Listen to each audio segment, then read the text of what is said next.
দর্শক, নবনির্বাচিত তারেক রহমান সপরিবারে সংসদ ভবনে প্রবেশ করছেন শপথ নেওয়ার জন্য এবং সঙ্গে আছেন নবনির্বাচিত নেতাকর্মীরা।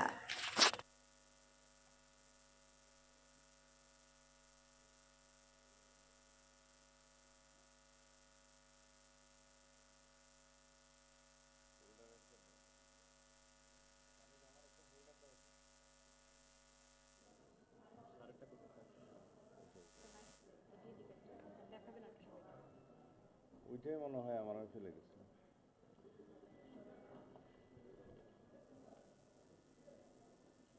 একটা হইলি।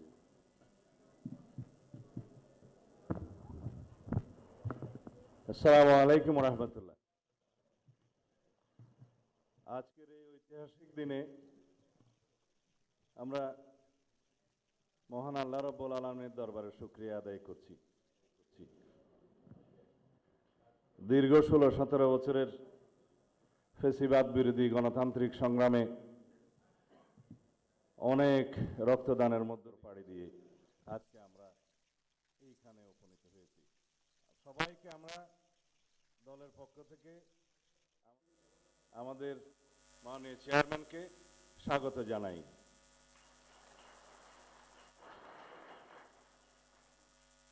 এই শপথ গ্রহণ অনুষ্ঠানে একটু পরে প্রধান নির্বাচন কমিশনার জাতীয় সংসদের সদস্য হিসেবে আপনাদের শপথ পাঠ পরিচালনা করবেন। সংবিধান অনুযায়ী 148 আর্টিকেল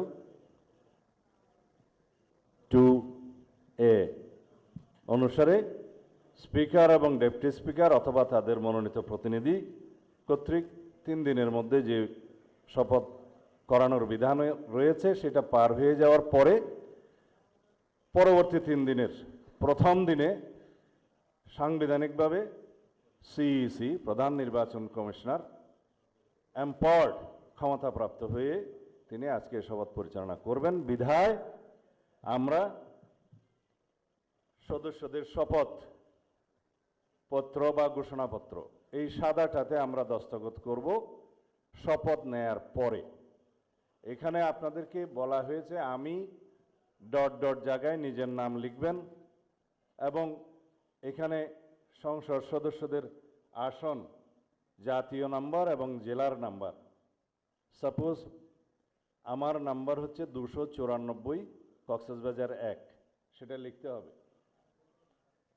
এখানে নিচে আছে নির্বাচনী এলাকার নম্বর, স্বাক্ষর এই জায়গায়।